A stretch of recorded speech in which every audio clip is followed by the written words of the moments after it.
hello, and happy full moon in Aries. I am super glad that you're here right now and super happy that you exist. I hope you're enjoying this rejuvenation of energy as much as I am, and please make sure you don't overdo it and burn yourself out, because I definitely want to with all of the things I want to work on. So yeah, there's a chaotic start to today's episode. I hope you guys are doing super well. I learned today by looking at my Anchor website that I have had listeners in over 20 countries, which just fucking floors me. So truly thank you. Thank you so much to everybody who has been listening, is listening, who exists. Oh, beautiful souls. I appreciate you so fucking much. So glad you're here. Fuck yeah. All right. It is a full blood moon / harvest moon in Aries. And I am feeling very ready to shake off any like stagnancy energy, especially when it comes to colonization. But with this energy, it's going to bring about the interest in starting new projects, in jumping into a bunch of things or finishing ongoing projects. So that's why I talked about burnout really quickly, because I was like, I'm gonna run myself into a fucking wall, guaranteed, knowing myself. And yeah, so we're going to talk a little bit about creativity today, given this new energy that I'm thinking a lot of people are going to be inspired to pick up their paintbrush or whatever their wand of choice is when it comes to what they create. So we're going to talk about that in the second half, and in the first half we're going to talk about a tale as old as time, narcissistic cycles. However, this time I'm going to draw some conclusions and relate it to the Indigenous experience, in terms of how they have been scapegoated as an entire population since white people. So we're going to talk about that in the first half. However, there is a trigger warning for that half, because I'm going to be mentioning, of course, the Indigenous experience and colonization, which will mean I'm mentioning genocide and the mechanisms for genocide, including residential schools. I will not be going into like details about experiences or talking about like massive trauma. In detail, it will be more in terms of explaining how that relates to narcissistic behavior on a global level. And it'll make sense when we get there, but I just want to give you the heads up, especially if I have any Indigenous listeners, so that if they are not in the headspace or don't want to hear a white person talk about that, feel free to skip ahead, and we're going to talk about tips for creativity with self-compassion in the second half. So do whatever works best for you. Take care of yourself first. That is what's most important. I'm just here. Okay, I also want to remind us to please fund and support and amplify our water protectors, our earth protectors, Indigenous leaders everywhere. If you are able to, alternatively, please amplify them on social media, copy link, share, download their videos, and yeah, boost them as much as you can. Also speak out on the collective colonization that's going on. I know we've talked about, and I've beat the drum several times, no pun intended, about all of the shit that's going on right now. So we're gonna have a little bit of a shifting gear there. This is the moment that we've been waiting for with humanity. I think it was even prophesized by Indigenous prophecies that there would come a time when humanity has to decide between Indigenous leadership and honoring the Indigenous experience, and nature, and corporations and capitalism and all of that. So we're at this pivotal point when our behavior and our energy and how we spend our time is really impactful on what's going to happen next for us. And I have 100% faith this is going to be from a position of radical positivity as well. I have 100% faith that we're going to be okay, and that there will be land back, that there will be Indigenous sovereignty and stewardship. That's the world I see, and I know that so many of us out there see that same world. So we're going to bring it into fruition. Yeah. Holy smokes. I also, in my show notes, just want to make sure I let you know that I have some folks linked. Hopefully the links work okay, so you could just go in and click in the show notes below. A bunch of Indigenous folks that you can go and follow and fund and support, including Women with Bows, which is Tea Bluebear, Kiori Runa, if I'm saying that right, I'm so sorry if I butchered it, Alex Golden Wolf, and Giwaden Indigenicas. I hope I'm saying those right. Holy shit, I'm white as hell. I apologize and will do my best to improve that. I've got them linked below if you'd like to go support them. And I want to list thank you to Kendra Jessie on TikTok for originally posting this video. I want to share it here. She listed 5 excellent Indigenous podcasts that people should check out, so I want to share those here before we officially get into the episode's content today. So they are linked as well in the show notes. They should be clickable right from there, hopefully. So the All My Relations podcast, Well for Culture, Call Her Auntie, the Matriarch Movement, and the Urban Native Era podcast. So those are 5 excellent Indigenous run, owned, operated podcasts that you should definitely go and check out. They are available on most streaming platforms as mine is. So wherever you found mine, go search some of theirs and give them a listen. Check them out. I think they are well worth a listen. I haven't gotten to all of them yet, but I'm definitely going to be getting in there and binging those. So please do check those out and support any other Indigenous businesses, voices that you can as you see them. If you are listening and have either a small business or you're Indigenous and would like me to share or link any of your content or whatever you're doing, reach out to me via email and I would be happy to do that for you, not a problem. So please let me know. I'm not sure how much reach this gets, of course, but that's something that I'm more than willing to do every single time, amplifying Indigenous voices. So let's go. This is the trigger warning part because I'm going to start talking about shit. So just in case you need to skip ahead, I'm going to give you 1 second here. Okay. So this is going to be in the context of describing the systematic steps that colonizers have taken to disempower Indigenous communities in order to get capitalism and exploitation to where it is now. So it's going to be in that kind of context. I'm not going to go into the experiences that Indigenous folks have experienced or gone through because it's not my own experience. It's not mine to speak on. I'm going to be speaking more from a systemic point of view, if that helps. And I want to make sure that you guys know I fully believe in humanity. And I believe that we are in this process of liberating ourselves, and I am trusting that we are going through this to get through it. We're not going to go backwards. This is the age of fucking Aquarius. We're not going backwards. We are so supported astrologically right now, and we're being hurdled through so many different cycles individually and internally because it's reflecting what's happening collectively for us. And I really think we're almost there. I think we're in this like tunnel and I see the light at the end of it. We're almost fucking there. I know in the summer I started bringing up more current issues that were happening, especially in terms of like the aggressive colonization and genocide attempts that are ongoing. And I want to make sure that this doesn't contribute to anybody's like doomerism, as I'm not aiming to spread like fear and disdain and like doomerism. Like I'm not aiming to spread that this isn't gonna be okay, but I am absolutely aiming to ruffle feathers and get people angry or passionate and inspired to do something and to take action with this energy, right? So I'm also trying to spread as much awareness as I can and mobilize amid a time of Indigenous voice suppression on most platforms and racist algorithms and all of that crap. It's very tough to find the balance, at least for me, between sharing and trying to mobilize and inform folks and like losing my mind about it. So thank you for being here while I do my best, and I appreciate every one of you who's been hanging out with me while I figure out my footing. Okay.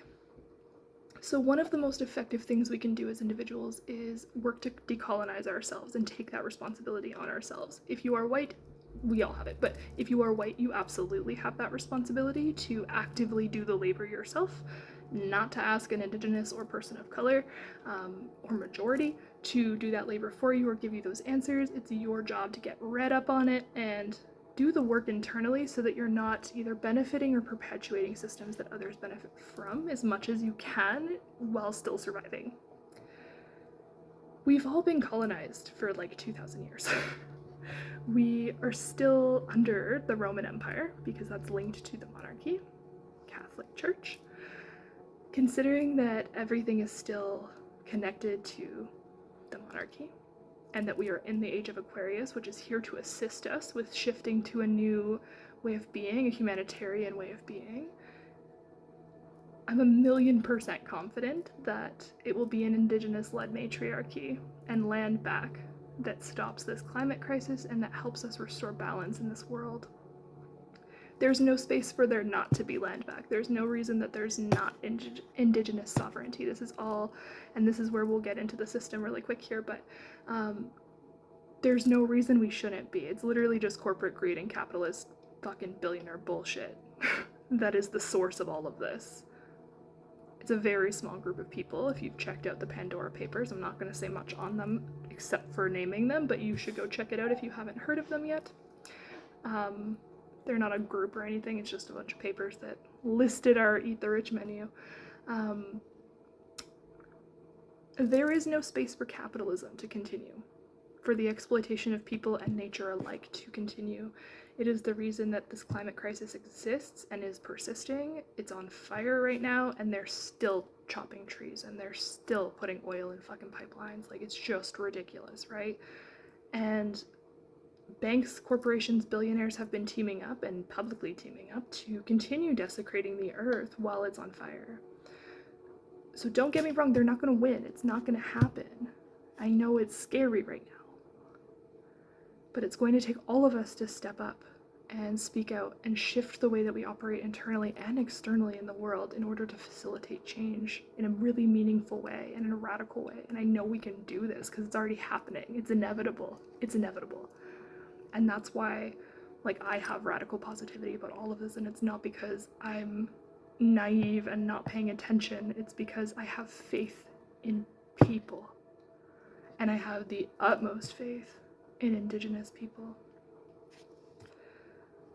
The most effective way to stop climate change is by returning the Indigenous land back, along with their sovereignty.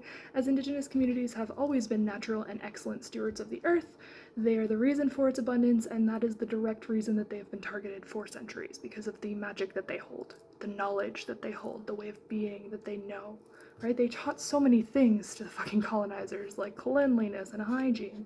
Like, they were doing it right. There's a reason for the erasure, and that's why we're going to talk about this in terms of like a narcissistic system, because I just saw it that way today and had to speak out about it in some way or put it out there. This is also a gentle checkpoint reminder to put down any misconceptions, racist, colonizer, or whatever beliefs when it comes to Indigenous folks. This is not a space for that hatred or for a lack of acceptance. Many of the stereotypes that are perpetuated by the beings that orchestrated the ongoing genocides, while also poisoning their natural resources, giving them all sorts of European diseases and substances. It's the same group over and over, and they built institutions meant to reinforce those ways of thinking and being to future generations, so that hopefully they would have an automated colonizer system with white people who would perpetuate a shit ton of racism without them having to lift a finger, based on the school systems, based on the who wrote the history books, right? So it is nobody's fucking place to judge someone for how they cope with intergenerational trauma. And please leave any stereotypes relating to alcohol, substances, mental health, and relying on the government at the door. The stereotypes that have been perpetuated about Indigenous folks have been specifically manufactured by the government/colonizers in order to disenfranchise an entire population of people and publicly discredit them in case they were ever to speak out about the experiences that they've had. I don't know if you can hear Coconut having a fit upstairs, but he's doing it. Think of how the government treats the Indigenous populations as, one, it's fucking deplorable, and two, it's very symptomatic of extreme narcissistic abuse, which I'm going to break down. That's what I'm getting at here. But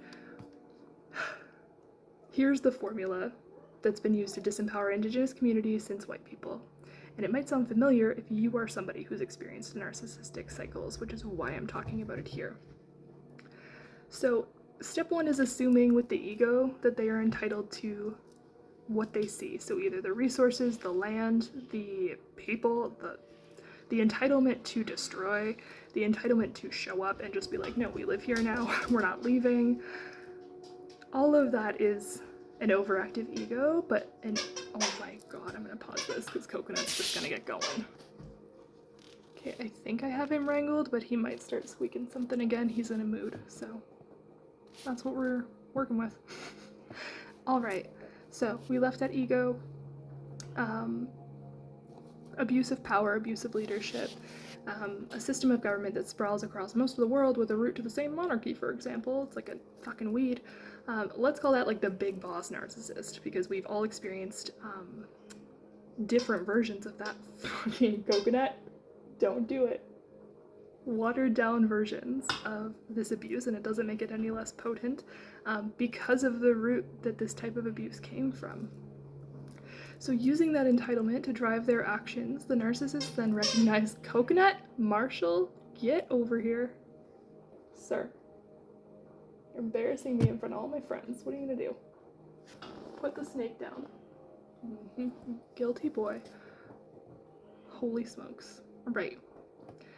So, with the entitlement driving their actions, the narcissists recognized that the indigenous communities were living in abundance, that the earth was abundant around them, that there was beautiful tall trees and so many, so much diversity, right? So much diversity. And they were living in peace with positive leadership and beautiful culture. My guess is that this was a mirror that showed the colonizers who showed up exactly what they weren't, exactly what they were missing. And instead of appreciating it, they appropriated it and destroyed it. Capitalism. Capitalism. Like a toddler in a sandbox, they wanted to take and destroy instead of learning from these communities. And while they were there, they also got them sick and shared diseases and did all of these horrible things naturally. So the next step is that they kind of love bombed these communities because they ingratiated themselves, or tried to at least, with trades, or just were unable to get rid of them, essentially, because they weren't leaving anytime soon. They were there to conquer, they were there to colonize. And so when they showed up, they were like, yeah, we're going to trade, we're going to do all these things to ingratiate with the indigenous communities that they found. They were all over the place, so there was the colonizers as well as indigenous communities all over Turtle Island, so there was plenty of different types of interactions, and I'm not going to speak for any of them specifically because I was not there and I don't know the history that well. But in terms of the ingratiating, that was a way to build a false sense of rapport, a false sense of relationship, so that they could bring about the treaties a little bit more smoothly and have somebody sign them. It was all planned. It was all systematically fucking planned. So then that next step is they brought the faulty treaties with only the colonizer language on them, so English or French typically, or Spanish, depending on where. And they lied to the indigenous leaders about what the texts actually said. Coconut, if you start squeaking that snake. Oh my goodness. We said it'd be easy. So the treaties were meant to literally legislate and sanction the theft of the land from a legal standpoint, right? From a paper standpoint, from a colonizer standpoint, which also is made up. This was used as a mechanism to entrap and begin the genocide process. The next step was isolation. So now that they've given them these treaties that they've signed, they forcibly relocated several indigenous communities to well outside of their resource areas, or for the northern communities, they pushed them even further north, which has led to an epidemic in mental health. But they just said, okay, here's your land, and we're going to push you out of it, or we're going to pollute the fuck out of it, or we're going to dig for oil in it, or whatever. So it was never really their fucking land.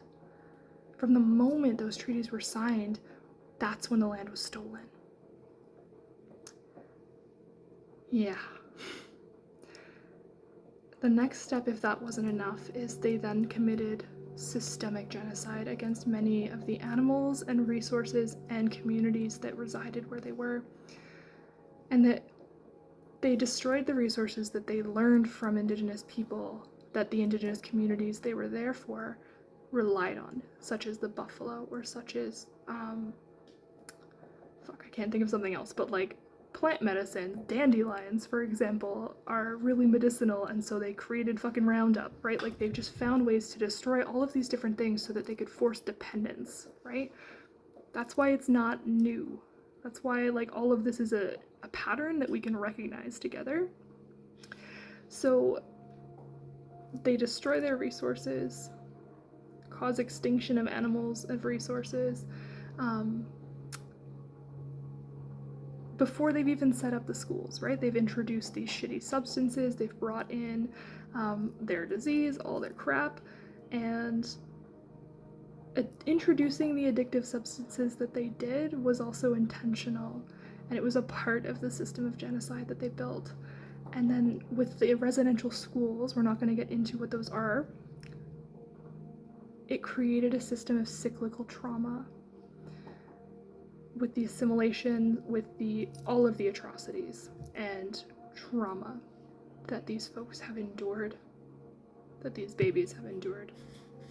These experiences, coupled with a deplorable lack of resources and intentional lack of resources, support, and change, would set up anyone for possible substance use, as there needs to be some way of coping with this trauma. And even now, even with the way that residential schools have been shifted into the foster and group care systems, into the child welfare systems, there are still an astounding lack of resources for folks, especially Indigenous folks.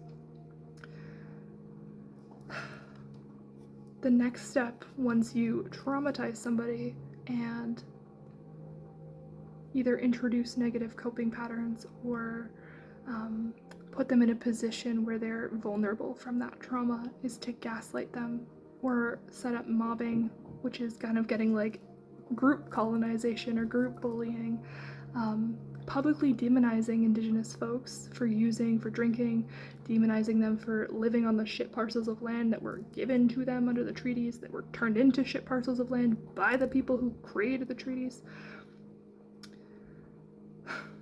The way that they're portrayed in the media, the way that they've been portrayed in movies, if you remember 90s movies, fucking Peter Pan, shit like that, the portrayal of Indigenous folks has always been very intentional in order to support the narrative of colonization. Yeah.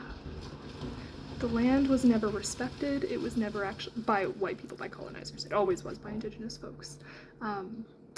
It was never respected. It was rezoned. It was capitalized on. It was destroyed for resources, or extorted or exploited for resources. And it was a mechanism to isolate these communities. We're not even going to get into fucking blood quantum because I'll lose my mind. But all of the methods were used to gaslight and isolate. So the public stereotypes essentially are acts as a tool to automate colonizer bullshit, because underinformed white people are great at being outspoken on the experiences and merits of Indigenous folks. So even if we look at Make America Great Again, and Republicans and conservative people and folks who are just not as educated, those are the people who are targeted by the folks who've created the stereotypes in order to uphold them. This perpetuates isolation in the greater collective.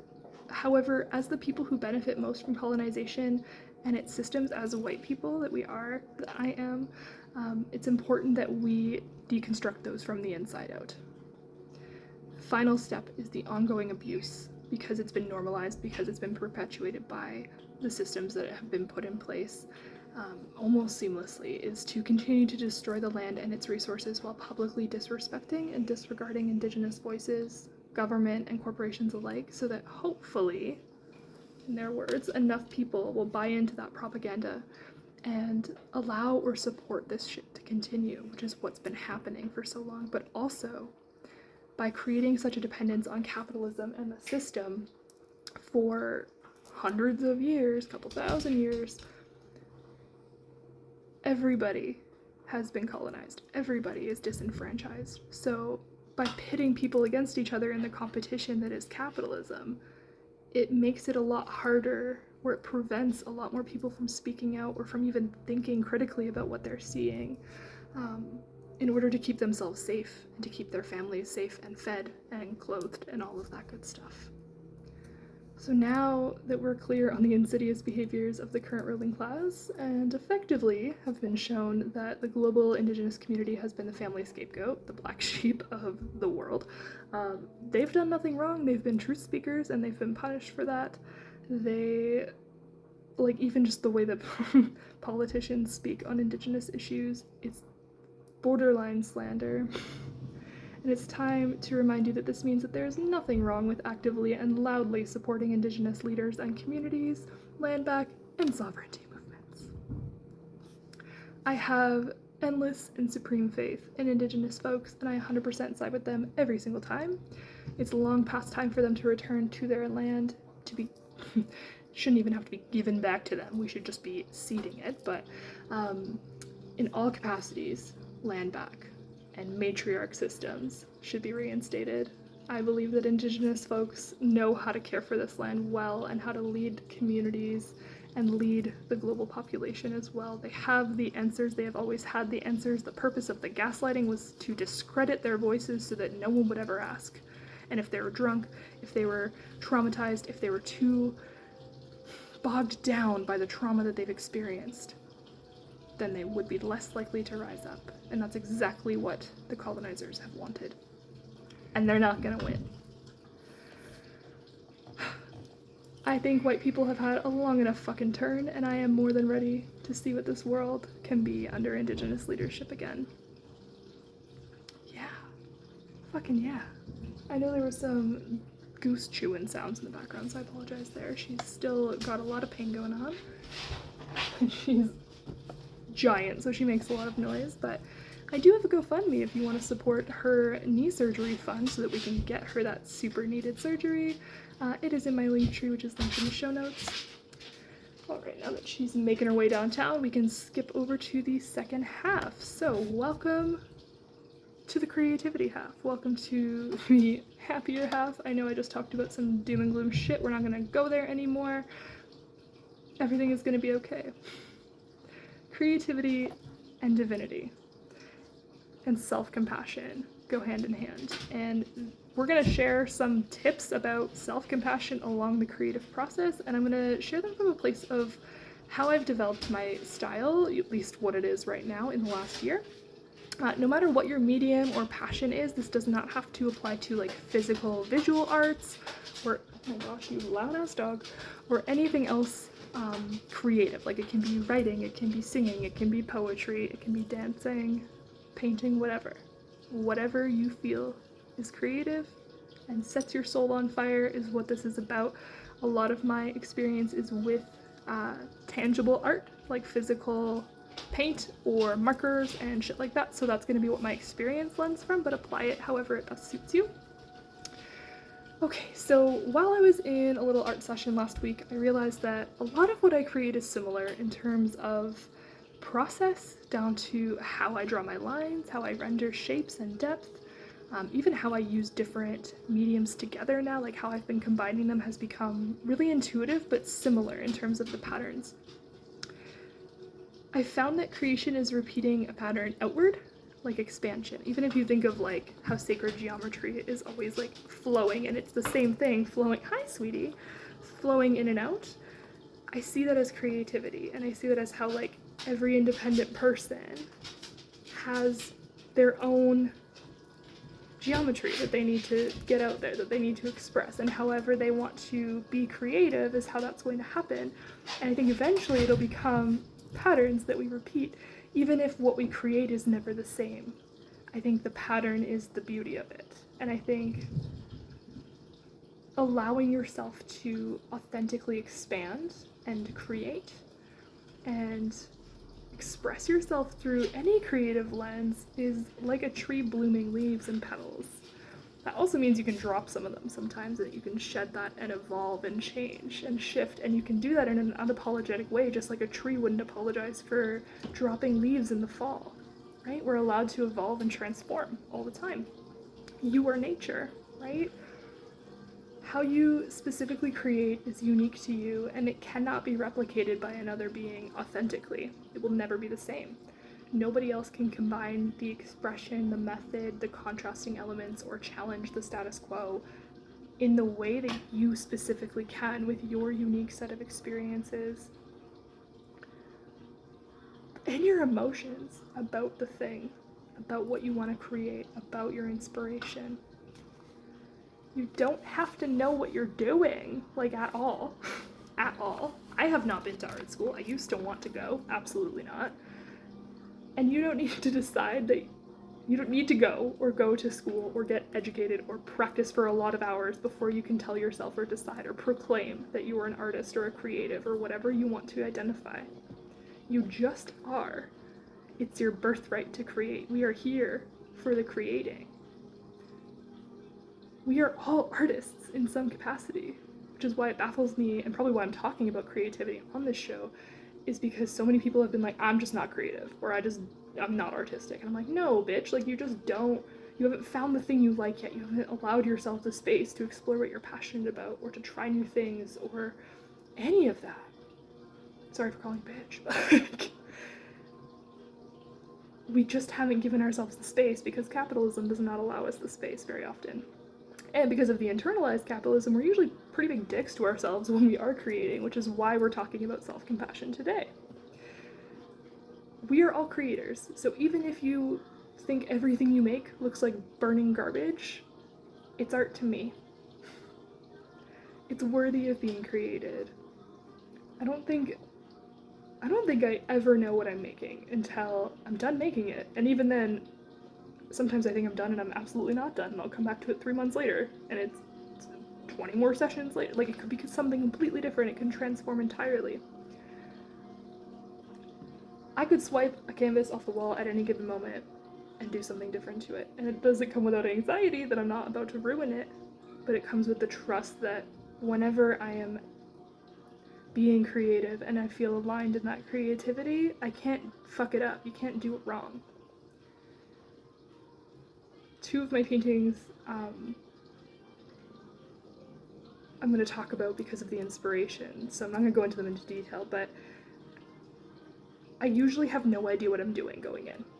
I might have a reference picture, I might have a reference card, so in these cases I had oracle cards that inspired the imagery for my paintings, and they don't look anything like them in the end, but that was like the energy that I wanted to put into the painting, that I wanted to channel into the painting, and a million layers of paint and Sharpie and whatever the fuck else later, they look completely different, but they do feel like that energy. And so I don't know what I'm making. I don't know what the end result is going to look like, or if I'll even like it. I just go based on my intuition and based on what feels right and what feels good, down to the color choices and everything. So you don't need to know what you're doing. To be creative, to be an artist, you already are. Aside from my initial references, and also like you can have your own process. You can make something super realistic. You can make something exactly like your reference. It doesn't have to be the be all and end all. I'm just sharing one way of doing things, but you can do whatever you fucking want. That's the beauty of it. That's the freedom of it. So aside from my initial references, I honestly just wing it every single time. Like every single fucking session, every time I sit down, I might be like, okay, I want to do line work, but it could be a million other things. It could be a million other things, and that line work might be completely different than what it was last time. I pick the medium I want to work with for that day, and I get set up, and I let it flow. I might pick a time, and I'll, like a time limit so that I don't get too focused on it, and I usually set myself up with some headphones, noise canceling, so that I don't get distracted or pulled out of that flow. And because I'm somebody with a lot of different gifts, but with clairaudience, I have auditory processing disorder as well because of like my neurodivergence. And they're definitely connected, but the way that I kind of like stay in the flow is with audiobooks or with podcasts, because I can listen to somebody speaking and I can kind of float in and out, but I don't have to strain to hear. And hearing someone just talking in the background makes me feel safer for some reason to just like vibe and do whatever, and it doesn't keep me from like having my own thoughts independently and all that kind of stuff. But having something on for yourself, or making the environment as safe and comfortable for you as possible, whatever that looks like, I'm just sharing my own examples, to feel comfortable creating is going to make it a lot more of an enjoyable experience, right? It's not just about like balls to the walls forcing yourself to paint a masterpiece and hoping it's done in one day.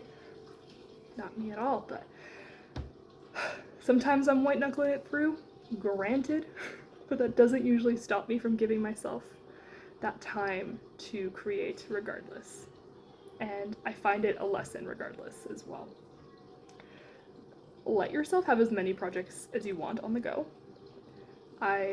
This is catch-22 because it could be your doom, but the reason this works for me is with ADHD traits, we tend to not, and autism as well, we tend to get a bit oppositional defiant, or like We don't like being told that there is restriction or that there are really firm rules, so we want to push up against that. So saying, okay, I'm only working on 2 projects or 1 project or whatever limits you. And if that's not in a place that you feel comfortable working on it, or you're like not emotionally or intuitively wanting to work on that piece, then you're not going to create, right? So with the ADHD traits of like wanting options and also wanting the high that you get with ADHD of creating a new idea or like bringing that to light is super valuable. And the balancing part is making sure you're not trying to work on 30 projects, but overdoing it and overexerting yourself every single time. So it's about going, okay, well, I'm going to work on something today, but I might do it for just an hour, or I'm going to do it in this time frame, or I'm only going to work on a couple of things or 1 thing today, but I can choose from 20.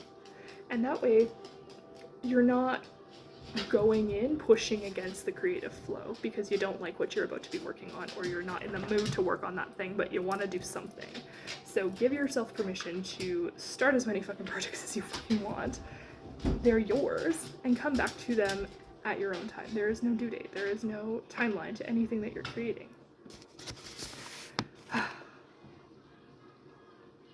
One second, I'm just going to start this. Okay, sorry about that. There was some extra background noise. I just wanted to minimize. I apologize if that shows up in any of the previous recording there, but we're back. Hopefully it's a little bit fucking quieter. Okay. Dogs are sitting. Snake has been stolen. Okay, so back to letting yourself have as many projects as you want on the go. With temperance, but this method can also help me batch create a little bit better because I end up using a lot of the same materials and mediums. I can grab a couple of pieces at the same time when I'm using one medium and get a little bit of progress in on more than one thing. So that can be super helpful. This also helps with my like executive dysfunction when I'm using messier mediums. So like when I'm using paint or anything that's not just like a fucking marker I can uncap, there's more prep work that comes into it and cleaning and all this shit that I either do or do not do based on how overwhelmed I am by it. So with paint, for example, I didn't like setting it all up to work on one thing or work on something for 15 minutes, or I didn't want to waste the paint that I poured out into a palette when I'm done on this piece. So that also comes with matching a color palette and being able to use them in a diverse amount of projects. So I'm going to speak on that a little bit later, but yeah. This process kind of helps you, or helps me at least, stop over processing pieces because you have materials left over that you want to use. So yeah, hope that makes sense. I'm going to share a few tips, actual tips now, on creating with self-compassion that I've learned this year, mostly the hard way because that's how I do everything. Redefining what success means for you is the first one. So I've often caught myself getting upset because a painting in progress or a piece in progress, whatever it might be for you, is just ugly as sin during one of the stages, and I would get stuck in the negative self-talk or focus on the piece so much that I just fucking hated it, I would just tell myself it's shit, that everything I make is shit, that there's no reason I should be continuing on, it's not gonna get any better, and if I had done that every time, I wouldn't have the paintings completed that I have now that I'm super proud of, or the pieces that I really enjoy how they turned out that required the ugly stages so that we could get here, because it's a foundation, right? It's about progress, not perfection.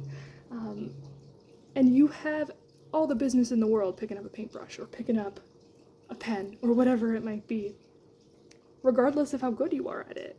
Good and bad is fake anyway. It's not black and white. It's not black and white, and the creating is what's valuable.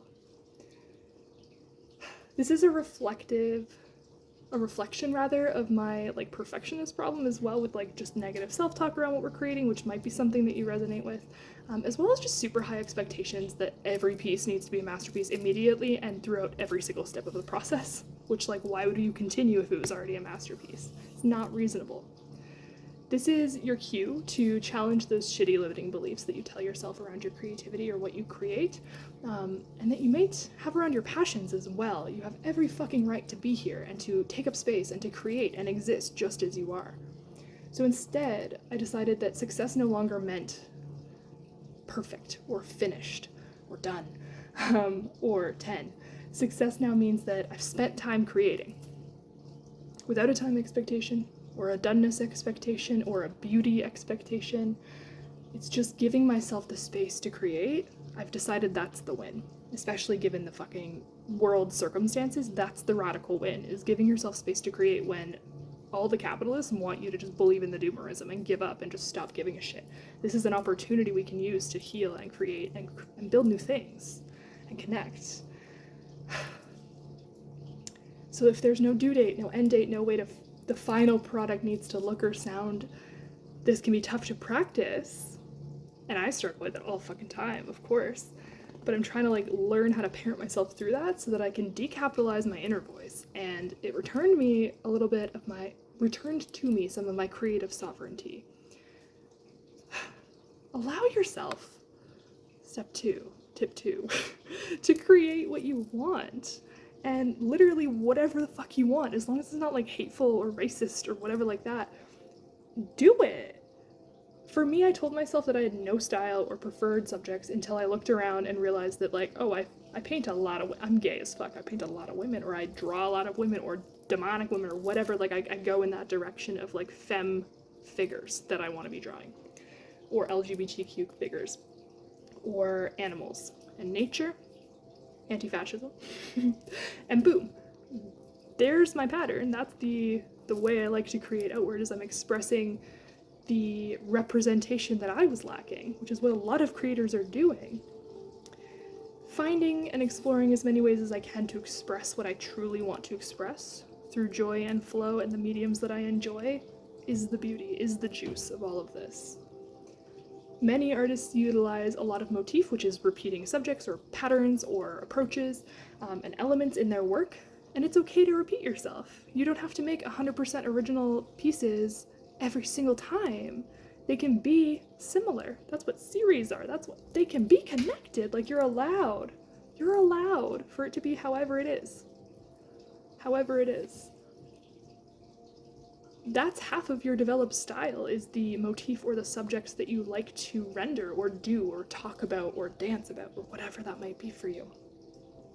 A lot of people might feel self-conscious around their choices because many artists paint the same subjects or like same types of things, not the same outcome, but they paint the same like style, right? But no two artists create the same, and so paint a landscape, because the world needs to see how you paint a fucking landscape, not how everybody else did. It doesn't matter that 1 million people have painted landscapes. You need to paint a landscape, and if that's what you're intuitively feeling like you want to paint, do it. Don't talk yourself out of it. Don't talk yourself out of painting or doing whatever you fucking want to do. There is room for you. There is space for you. I invite you to join us. Paint a landscape, paint a femme, paint a puppy, write a love song, but do it your way, the way that only you can, and that's what will make it so unique and needed. How would you create poetry or art or whatever it is that you want to create, the way that you want to, the way that you naturally expand and flow? And you won't know what that looks like until you try. I didn't know my fucking style until I started painting things. And like, it's okay if that changes and transforms all the time. It's okay if your creativity is an ongoing evolution of self. Detach yourself as well from what you create, but be proud of it and connected, but detach your worth from what you create, because it's very tricky to fall into a pattern of internal capitalism there when you link your worth to whether you are productive with your art. Allow yourself to learn from the people and the creators that you admire. We're on tip 4, by the way. We learn by watching others do, and no one's style is 100% original, because we are all endlessly inspired by each other, and we learn by watching others. So it's all little bits and pieces of our inspirations. Try to make a version of a piece that you love in your own style, or use it as a springboard, or try an entirely new style but with the subject that you love, or with the thing that you like or that inspires you. You could use mediums that you already enjoy to recreate a piece done entirely differently. Of course, if you do directly use another person's work to create something that you could benefit from, especially financially or in terms of a lot of exposure, be sure to credit that artist or creator for the inspiration or whatever the cause was. You don't have to necessarily like pay them. You might want to ask permission depending on how close what you want to do is, because not every artist is comfortable with that. I am. Feel free to like copy my shit as much as you want to learn and to practice and develop. And if any of my stuff, once you see it, ever inspires you, use it. It's totally okay to use it because I'm here to share that, but every artist is different. Yeah. I give you full permission to steal my art, make it your own, but the reason that I share or will share soon, once I get my Instagram shit together, is to inspire other people to do whatever they want to do. So to me, art should be about sharing inspiration before recognition.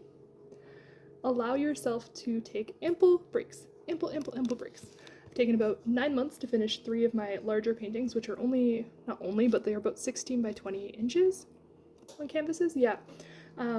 So it's big, but it's also not big in comparison to like some of the canvases that do exist or the pieces that exist. 9 fucking months. A million fucking layers of paint. Might have been able to get there quicker, but I had no idea what I was making, so I had to like sculpt it out of paint and figure it out as I go. It's okay to take time. And like, I've proclaimed these pieces done so many times, it's probably like a running joke at this point. Yeah. I think I've just been in denial and wanted to be done that session more so than, or not happy with it, or just done with the painting so that I wouldn't have to keep coming back to it because I was feeling like I didn't like it. So I keep coming back to things until I like them more. And if that means I need to take a break or several months or several hours or whatever it is in between creating so that I'm feeling good about the thing I'm creating or adding to and inspired about it, then that's what I'm going to do. And if I can come back with fresh inspiration or after obtaining maybe a new paint color or a new medium that might work really well with it. Like I blend Sharpie oil markers with acrylic paint because they like line over top, but they're also a texture difference because they have like a glossier, like satiny finish, whereas the acrylic usually dries matte. But then I also use metallic acrylics mixed in there so that there's a bunch of different like multi-dimensional effects to the piece that I'm making. It took me a long time to even like figure those things out and put those things together comfortably or in a way that like made fucking sense. So it's okay to come back to things, but also come back to them with like wild ideas and try it out and see if you like it, because that might be the thing that you needed to break through and actually enjoy the piece again or come back to the piece in a better way. I've always been happier with my pieces after I've done the next session.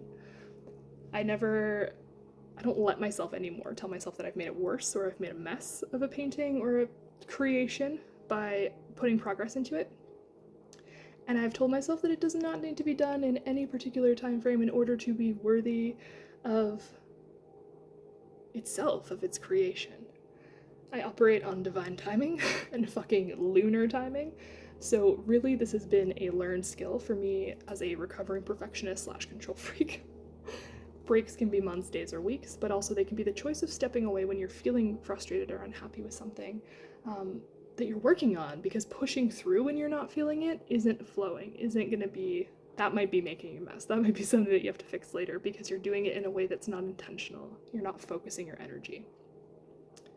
Be sure to refresh your inspiration and take the time to get outside and move your body and play, for fuck's sakes. Like, you don't need to be rigid and harsh and controlled about it, even though that's how we've really been taught that a lot of things have to be done. Back to batching real quick for this tip. Number 6 is not only do I use this like approach of batching for what medium I might use for that day or that like little art sesh, but also for my energy levels, because it helps me rein it in so that I'm not like, I need to use this type of paint and this type of paint and these 8 different things as well. Like it can be expansive, but sometimes very much and too much too quickly. So I use it based on my energy levels in terms of if I'm coming into a creative period feeling pretty tired, but I want to sit and do something kind of like low key, I might say, okay, today I'm going to work with oil markers because it's just a matter of shaking them, taking off the cap and going, right? Rather than like the cleaning and prep work that would come from setting up to paint for the day. This also prevents me from leaving my brushes in water for 5 years.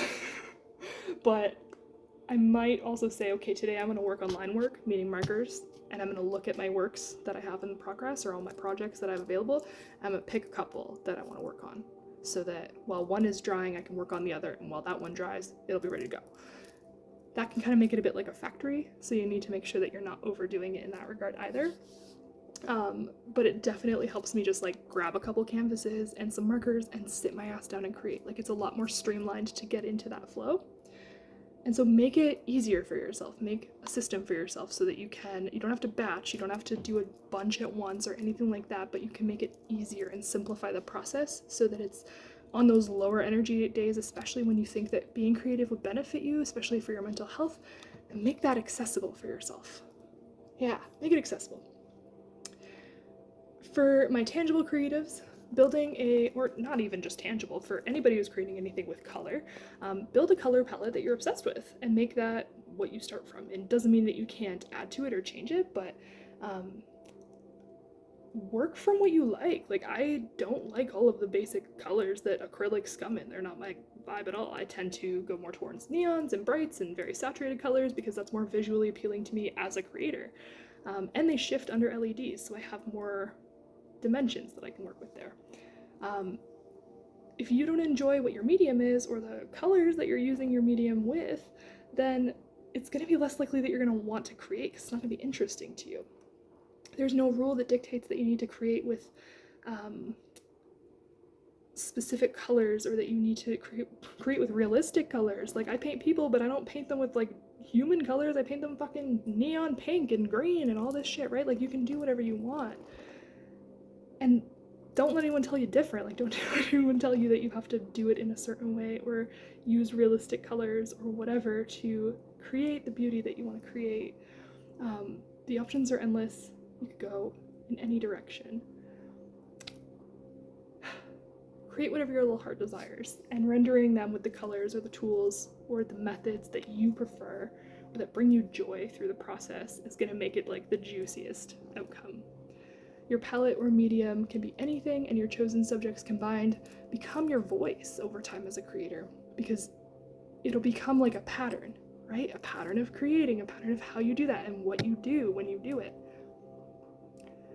You get to choose and change that whenever you want, and this is kind of the formula that I've used to help me learn several mediums while also honoring my very fluctuating energy levels is that batching and that simplifying. This is just one system that I've built for myself, right?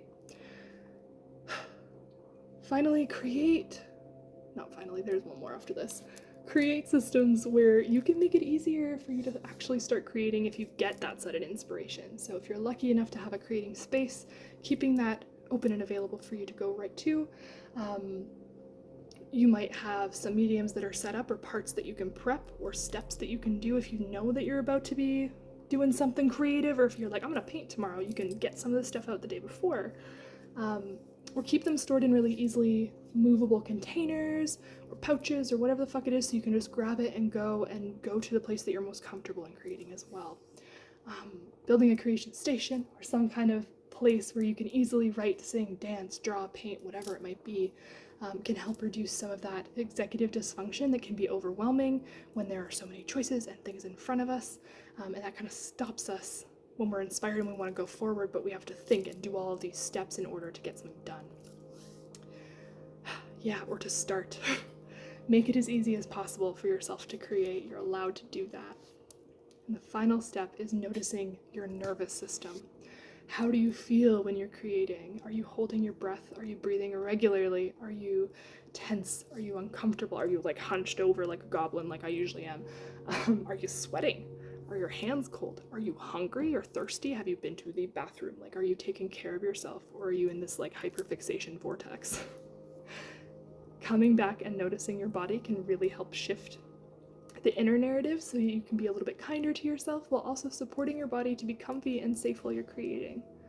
This one takes a lot of practice, and I also am always learning all of these. So make sure as best that you can that you're not neglecting your body's needs, especially if you're somebody who hyperfixates like me. I can like go in for a long time into tunnel vision, so bring water and snacks with you. Make sure you're dressed comfortably and sit as comfortably as you can. Like, find the most comfortable place to be doing the creating. If you're in panic mode internally, take a fucking break and either process that or come back to the creating later. Or the thing later that's causing you to be in panic mode as well. Nothing is worth harming yourself internally or externally. You deserve rest and nourishment and compassion always and first. I hope you enjoyed these tips. I hope they were helpful in terms of facilitating or fostering a little bit more self-compassion in your creativity.